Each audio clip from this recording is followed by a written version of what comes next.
Astaghfirullah. Assalamualaikum warahmatullahi wabarakatuh. Alhamdulillah wassalatu wassalamu ala rasulillah wa ala alihi wa sahbihi wa mawalah wa la hawla wa la quwata illa billahi wa ba'du. Alhamdulillah, di pagi hari ini, pagi terakhir kita melaksanakan sahur tadi dan juga puasa terakhir tentunya, di mana besok kita akan berhari raya. Maka pembahasan di pagi hari ini nasihat di akhir Ramadan. Ma'asyiral muslimin yang dimuliakan Allah Subhanahu wa taala, ada seorang ulama yang dikenal dalam sejarah, seorang alim az-zahid al-abid, namanya Bishr al-Hafi rahimahullahu ta'ala. Bishr al-Hafi rahimahullahu ta'ala mengatakan, inna qauman yata'abbaduna wa yajtahiduna fi Ramadan. Sesungguhnya ada beberapa kaum yang saat Ramadan mereka beribadah dan sungguh-sungguh melaksanakan ibadah. Tetapi setelah keluar Ramadan, mereka tidak sesemangat di bulan Ramadan dan tidak sesemangat ibadah di bulan Ramadan. Apa kata beliau? Bi'sal qaum, qaumun la ya'rifuna Allaha haqqan illa fi syahri Ramadan. Maka seburuk-buruk kaum adalah kaum yang seperti itu. Mereka tidak mengenal Allah dengan sebenar-benar pengenalan kecuali di bulan Ramadan saja. Inna salihah alladhi yata'abbad wa yajtahid as-sanatu kullaha. Harusnya orang baik, orang saleh itu mereka beribadah dan bersungguh-sungguh as-sanata kullaha, dijadikan satu tahun itu semua Ramadan. Satu hari ada seorang laki-laki menemui Amirul Mukminin Ali radhiyallahu anhu, dan saat itu sedang berada di Idul Fitri. Fawajadahu yatanawal khubzan fihi hashuna, di mana Amirul Mukminin Ali radhiyallahu anhu mendapati di hadapannya itu banyak makanan, roti yang sangat enak sekali. Maka orang ini mengatakan, ya Amirul Mukminin, yaumu idin, hari ini hari Id, wa khubsun khashin, dan hari ini hari makan roti ataupun makanan yang lezat di hadapan kita. Maka Ali radhiyallahu anhu mengatakan, al-yaum idun man kubila siyamuhu wa qiyamuhu, idun liman ghufira dhanbuhu wa syukira sa'yuhu wa qubila amaluhu. Al-yawma lana idun wa ghadan lana idun wa kullu yawmin la ya'sillaha fihi fahuwa lana idun. Kata Ali radhiyallahu anhu, dia menasihati, hari ini yang sedang melaksanakan Id, yang sedang berbahagia di hari Id adalah orang yang diterima puasanya, orang yang diterima salat malamnya, orang yang diampuni dosa-dosanya, orang yang berkah semua usaha di bulan Ramadannya, dan orang yang diterima amalannya. Hari ini adalah hari Id, besok juga ada Id. Setiap hari ketika seseorang tidak bermaksiat kepada Allah Subhanahu wa taala, maka dia sedang melaksanakan Id. Lihat bagaimana nasihat Amirul Mukminin Ali radhiyallahu anhu. Karena umumnya masyarakat kita ini memahami Id itu hanya sebatas pakaian, hanya sebatas makanan, hanya sebatas jalan-jalan dan begitu seterusnya. Makanya kita lihat kalau sudah mendekati Lebaran, keluarga antum sibuk, pasar ke mall, toples belum ada isinya nih. Baju anak belum dibeli, padahal bajunya satu lemari itu. Ini bukan Id dalam Islam ini. Kata Ali radhiyallahu an, Id itu orang yang diterima puasanya, orang yang diterima solat malamnya, orang yang diampuni dosa-dosanya, orang yang bermanfaat usaha selama Ramadannya, dan orang yang diterima amalnya. Itulah yang pantas melaksanakan Id. Anehnya, orang yang paling bahagia pula orang-orang yang justru mereka tidak melaksanakan ibadah. Saat Ramadan malas, saat Id paling bahagia pula dia. Makanya dijelaskan oleh para ulama seperti Al-Imam Ibn Rajab Al-Hambali rahimahullahu ta'ala mengatakan, laisal idu liman labisal jadid. Id itu bukan anda berpakaian yang baru. Id itu bukan orang yang berpakaian pakaian yang indah yang baru. Innamal idu liman ta'atuhu tazid. Sesungguhnya Id itu orang yang ketaatannya bertambah. Laisal id liman tajammala bil libas war rukub, wa innamal id liman ghufirat lahu dhunubu fi lailatil id tafarraqa khalqul idki wal maghfirati alal abid. Katanya Ibn Rajab rahimahullahu ta'ala mengatakan, dan Id itu bukan orang yang mengindah-indah pakaian ataupun mengindah-indah kendaraan atau sekarang mengindah-indah rumah, tetapi Id adalah orang yang diampuni dosa-dosanya, di mana di malam Id dia sudah dibebaskan dari api neraka dan dosa-dosanya sudah diampuni Allah subhanahu wa ta'ala. Itulah Id, kata Al-Hafidh Ibn Rajab rahimahullahu ta'ala. Ma'asyiral muslimin yang dimuliakan Allah subhanahu wa ta'ala, Umar bin Abdul Aziz rahimahullahu ta'ala, suatu ketika dia keluar pada hari raya Idul Fitri. Faqala fi khutbatihi, dia pun berceramah dalam khutbahnya, ya ayyuhan nas, innakum sumtum lillahi 30 yawman wa kumtum 30 laylatan wa kharajtumul yawm tatlubuna minallah an yataqabbala minkum. Wahai manusia, kalian sudah berpuasa 30 hari, kalian sudah solat malam 30 malam. Sekarang kalian keluar di hari Id meminta kepada Allah subhanahu wa ta'ala agar diterima amalan-amalan kalian selama Ramadan. Artinya Id adalah bagi seorang yang beriman, mereka berdoa kepada Allah subhanahu wa ta'ala selama 30 hari yang kita habiskan dengan puasa dan qiyamul lail, qiraatul Quran, berzikir dan begitu seterusnya. Di hari Id itulah harusnya kita berdoa kepada Allah subhanahu wa ta'ala agar amalan kita diterima. Makanya kebiasaan para sahabat, apabila berjumpa satu dengan yang lainnya, apa doa mereka? Taqabbalallahu minna wa minkum. Jawabannya juga taqabbalallahu minna wa minkum.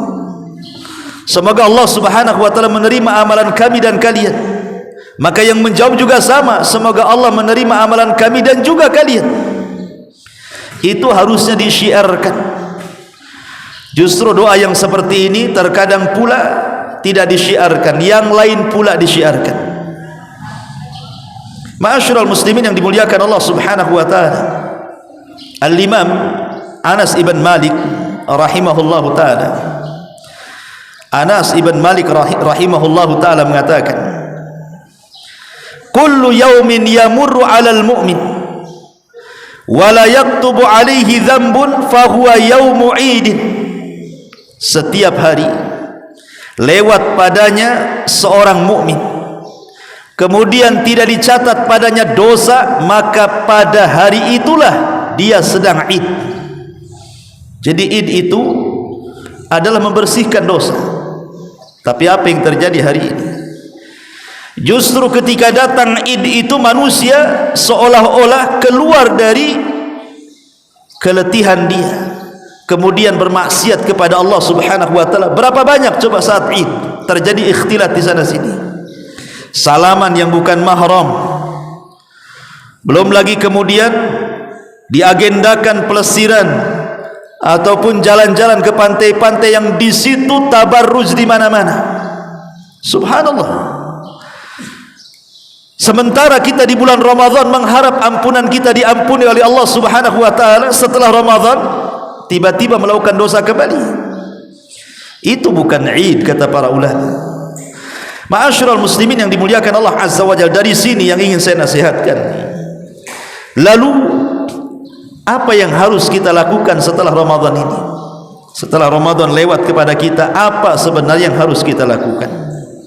Yang pertama, berdoa kepada Allah Subhanahu wa taala, jangan sampai hati kita yang sudah terbiasa ibadah di bulan Ramadan tiba-tiba kemudian intikas. Intikas itu artinya berpaling, kesibukan Ramadan hanya sebatas Ramadan, luar Ramadan beda pula kemudian aktivitasnya. Dari sini Nabi SAW mengajarkan satu doa yang selalu dibaca Nabi SAW dari Ummu Salamah radhiyallahu anha. Nabi SAW suka berdoa kepada Allah, ya muqallibal qulub tsabbit qalbi ala dinik. Wahai zat yang membolak-balikkan hati, tetapkan hatiku di atas ketaatan dan agama. Minta seperti ini, jangan sampai dibolak-balikan. Yang tadinya rajin ibadah masuk pula kemaksiatan kepada yang bukan ibadah setelah Id.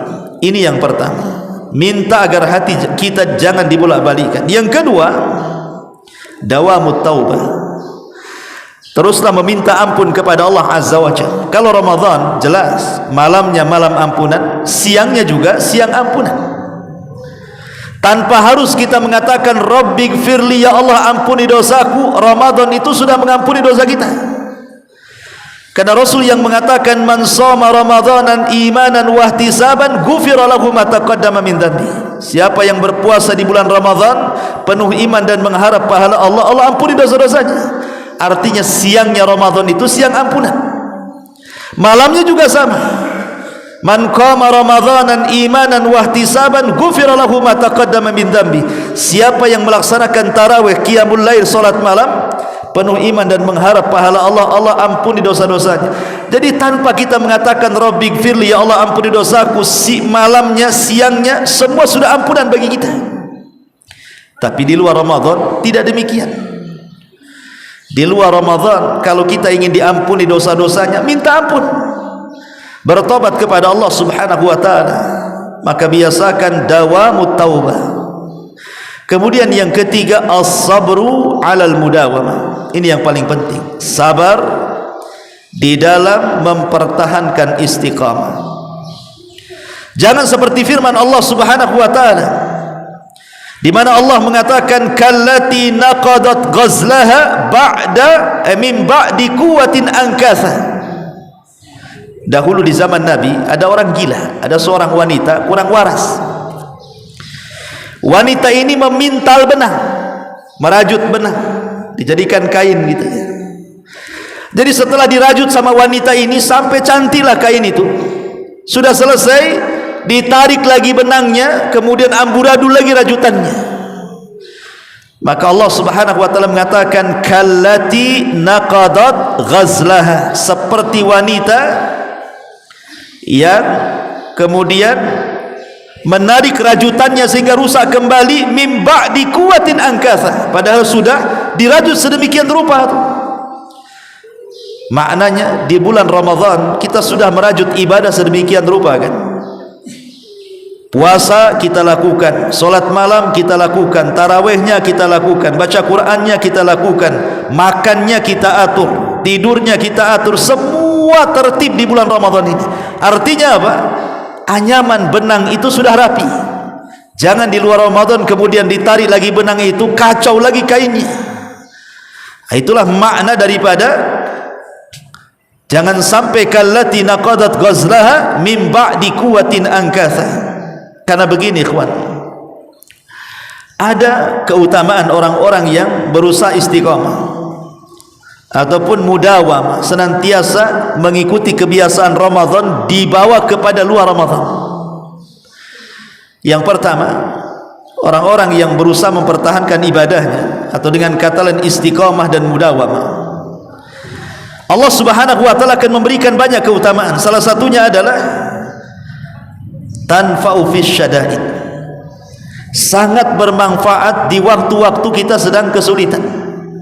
Jadi orang-orang yang mudawamatu ala ta'ah, terus-terusan di atas ketaatan, itu manfaatnya saat kita mengalami kesulitan. Dan itu disebutkan di dalam sebuah riwayat di mana Nabi SAW mengatakan kepada Mu'adz ibn Jabal radhiyallahu anhu, mengatakan, ihfadillah yahfadka, ihfadillah tajidhu tujahak. Atau Abdullah ibn Abbas, kalau tidak salah, Abdullah ibn Abbas ketika itu dibonceng oleh Nabi SAW, kemudian Rasul mengatakan, ya gulam, wahai anak kecil, jagalah Allah, niscaya Allah menjagamu.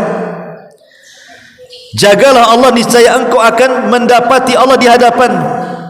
Kalau engkau meminta, mintalah kepada Allah. Kalau engkau minta pertolongan, mintalah pertolongan kepada Allah. Kemudian di ujung hadis Rasul mengatakan apa? Ta'arraf ilallah fir raha ya'rifka fi syiddah. Kenali Allah di waktu senang, maka Allah Subhanahu wa taala akan mengenali di waktu susah. Ketika kita di waktu senang kita habiskan dengan ibadah kepada Allah Subhanahu wa taala dengan istiqamah dan mudawamah tadi, maka di waktu sulit maka Allah Subhanahu wa taala akan kenal dengan kita.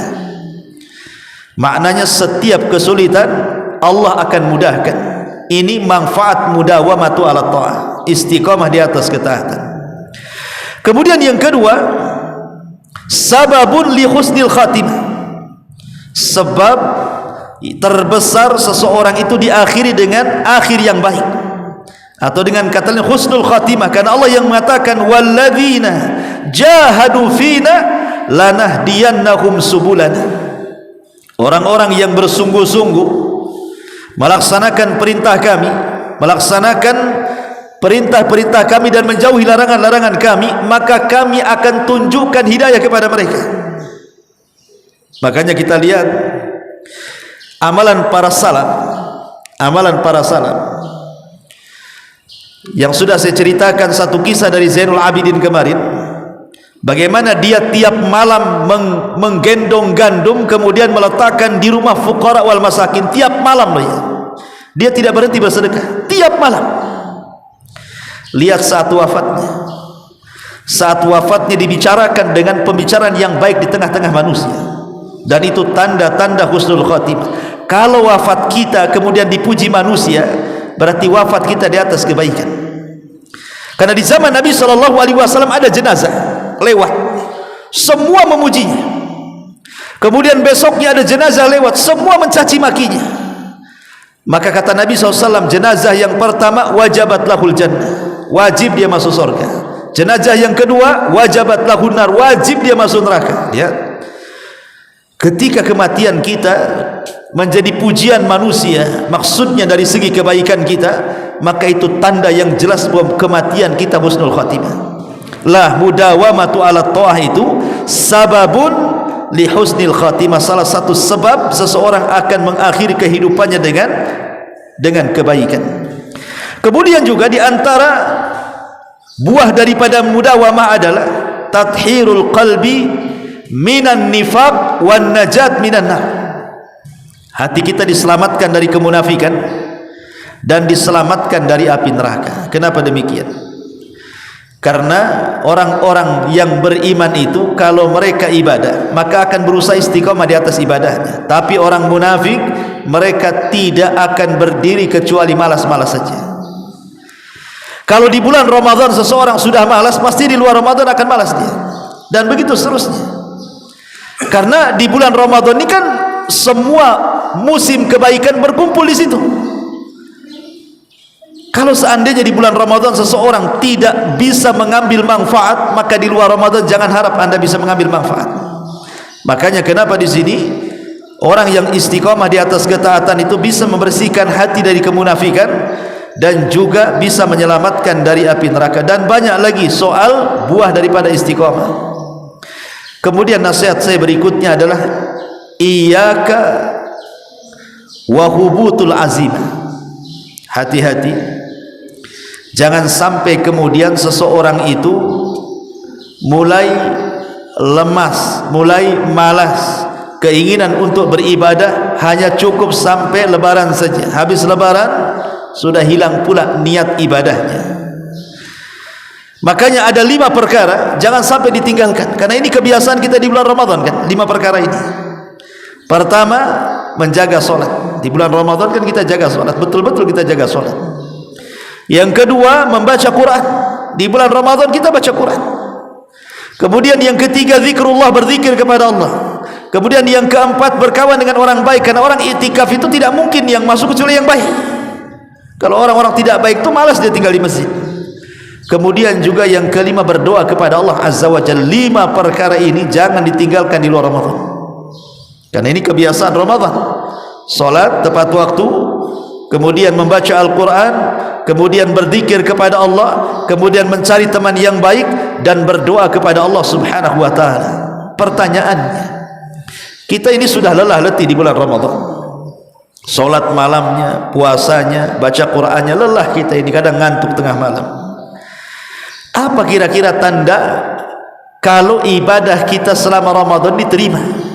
Adakah tanda-tandanya kalau ibadah kita ini diterima selama Ramadan ini? Ma'asyiral muslimin yang dimuliakan Allah Subhanahu wa ta'ala, kata para ulama, tanda diterima ibadah kita di bulan Ramadan adalah taghayyurul ahwal ila ahsani halin. Taghayyurul ahwal ila ahsani halin. Ketika keluar Ramadan, kondisi kita jauh lebih baik dibandingkan Ramadan. Kalau kita bisa merubah kehidupan kita ini, perilaku kita, akhlak kita, ibadah kita di luar Ramadan, berarti ibadah di bulan Ramadan itu diterima. Tapi kalau setelah Ramadan, di bulan Ramadan Masya Allah gitu ya, ijtihad ibadah kita luar biasa, sampai di luar Ramadan malas-malas lagi, ulama mengatakan bahwa ini tanda ibadah kita tidak diterima. Jadi mudah saja ingin melihat tanda ibadah kita diterima atau tidak itu, lihat kondisi setelah Ramadan. Karena Ramadan itu bukan akhir, tapi Ramadan itu awal. Ramadan itu awal, ikhwan. Ibaratnya kalau kita ini sekolah, Ramadan itulah sekolahnya. Kita belajar di bulan Ramadan gitu ya. Belajar solat malam, belajar tarawih, belajar puasa, belajar baca Quran, itulah belajarnya di bulan Ramadan. Hasilnya itu setelah Ramadan. Dapat ijazahnya itu setelah Ramadan. Diamalkan gak ilmunya di bulan Ramadan itu? Setelah Ramadan. Lah ini kata para ulama, inilah tanda kalau seseorang itu diterima ibadahnya selama Ramadan. Tapi kalau tidak lebih baik, maka ulama mengatakan berarti tanda ibadah kita sia-sia. Kemudian ulama mengatakan bahwa wa'bud rabbaka hatta ya'tiyakal yakin. Sembahlah Allah sampai datang kepadamu sebuah keyakinan, maksudnya kematian. Imam Ahmad ibn Hanbal rahimahullahu ta'ala pernah ditanya, mata yajidu al-abdu ta'mar raha. Imam, kapan sih seorang hamba itu istirahat? Istirahat tidak solat, istirahat tidak puasa, istirahat tidak baca Quran, pokoknya istirahat ibadah. Kapan orang itu istirahat? Kok masih saja kita disuruh untuk solat, disuruh untuk puasa, disuruh untuk baca Quran? Kapan sampai kapan ini istirahatnya? Maka kata Imam Ahmad, inda awwali qadamin yadauha fil jannah. Kalau anda istirahat, kata Imam Ahmad, maka istirahatlah ketika kedua telapak kaki kita menginjak surga. Baru istirahat. Kalau di dunia mana bisa istirahat? Makanya Al-Hafidh Ibn Hajar rahimahullahu ta'ala ketika menjadi qadi Mesir, Al-Hafidh Ibn Hajar ma'ruf ya, pengarang kitab Bulughul Maram, Fathul Bari, banyak karya-karyanya. Suatu ketika dia jalan-jalan ke pasar, namanya dia seorang qadhi kerajaan. Kan qadhi kerajaan kan dimuliakan, ikhwan. Dikasih kendaraan dari kerajaan, dikasih pakaian yang megah dari kerajaan, dikasih gaji tetap dari kerajaan, hidupnya dimuliakan karena dia qadhi, seorang hakim kerajaan Mesir. Berangkat dia ke pasar, entah mau membeli sesuatu. Yang namanya seorang ulama besar plus juga dia qadhi Mesir, manusia ini berjubel menghormati beliau. Orang pasar itu sampai keluar semua, ingin nyalami Imam Ibnu Hajar Al-Asqalani ini. Rupanya di pojok pasar ada orang Yahudi. Yahudi ini miskin, sudah Yahudi miskin lagi. Jadi orang Yahudi miskin ini melihat bagaimana ada orang pakai kendaraan bagus, pakai baju bagus, dihormati orang. Kata Yahudi miskin ini mengatakan, siapa itu, katanya. Maka kawannya yang muslim sebelahnya mengatakan, wailaka, celaka engkau, dia adalah imam kami, dia adalah ulama kami, dia adalah qadhi kami, dia adalah hakim kami, dialah Ibnu Hajar Al-Asqalani. Kata Yahudi miskin ini mengatakan, bisa enggak aku pertemukan dengan dia, katanya. Maka seorang muslim mengatakan, bisa kalau kau mau. Dia bukan orang yang dianggap sombong oleh kamu, kapanpun dia berjumpa kau bisa berjumpa. Akhirnya diantarkanlah orang Yahudi miskin ini menghadap Al-Imam Ibnu Hajar Al-Asqalani rahimahullahu ta'ala. Tiba-tiba seorang Yahudi kere miskin ini ngomong pula di hadapan Ibnu Hajar dan mengatakan, apakah anda Ibnu Hajar? Kata Imam Ibnu Hajar, ya, saya Ibnu Hajar. Baik, saya akan bertanya kepadamu. Kemudian dia mengatakan, ya Imam, saya pernah mendengar satu sabda nabimu, bahwa nabimu mengatakan, ad-dunya sijnul mu'min wa jannatul kafir. Dunia ini penjara bagi orang yang beriman, tapi sorga bagi orang kafir, katanya. Kalau menurut saya ucapan nabimu ini tidak benar. Kata Imam Ibnu Hajar, bagaimana kau katakan tidak benar? Kemudian dia mengatakan, saya ini Yahudi, menurut pandanganmu saya ini kafir, dan lihat kehidupanku, katanya, susah payah, kehidupanku kere miskin, katanya. Mana ada surga bagi saya, yang ada ini penjara di dunia ini bagi saya ini. Tapi engkau, bagi menurutmu Ibnu Hajar, kau ini seorang mukmin, tapi lihat hidupmu, kudamu bagus, pakaiannya bagus, digaji pemerintah, kau dihormati orang, surgalah bagimu. Katanya, dunia ini surga bagi orang yang beriman, dunia ini penjara bagi orang yang beriman, surga bagi orang kafir. Rasa-rasanya terbalik ini kalimat ini, katanya. Coba bayangkan. Maka Al-Hafidz Hajar mengatakan, baik, saya akan jawab syubhat di kepalamu, katanya. Maksudnya, dunia ini penjara bagi orang yang beriman dan surga bagi orang kafir, bukan di dunia, tapi bandingannya di akhirat, kata Ibnu Hajar. Saya walaupun diberikan kendaraan mewah, baju bagus, gaji dari pemerintah, saya belum beristirahat beribadah.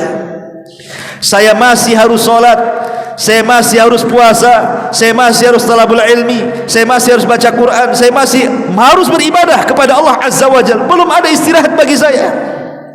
Istirahat saya kelak kalau sudah sampai di sorga, kata Ibnu Hajar. Adapun engkau, Yahudi kafir, Yahudi kere miskin, bagi engkau dunia ini sorga dibandingkan dengan neraka sana. Bagi engkau di dunia ini sorga, sebab kalau engkau di neraka, engkau tidak akan tahan di sana. Engkau pasti ingin dikembalikan ke dunia lagi, dan engkau akan merasakan bahwa dunia lebih enak dibandingkan di neraka.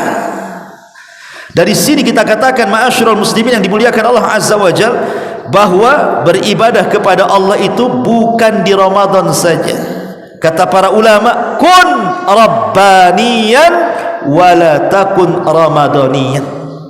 Jadilah hamba Allah, jangan jadi hamba Ramadan. Jadi hamba Allah, jangan jadi hamba Ramadan.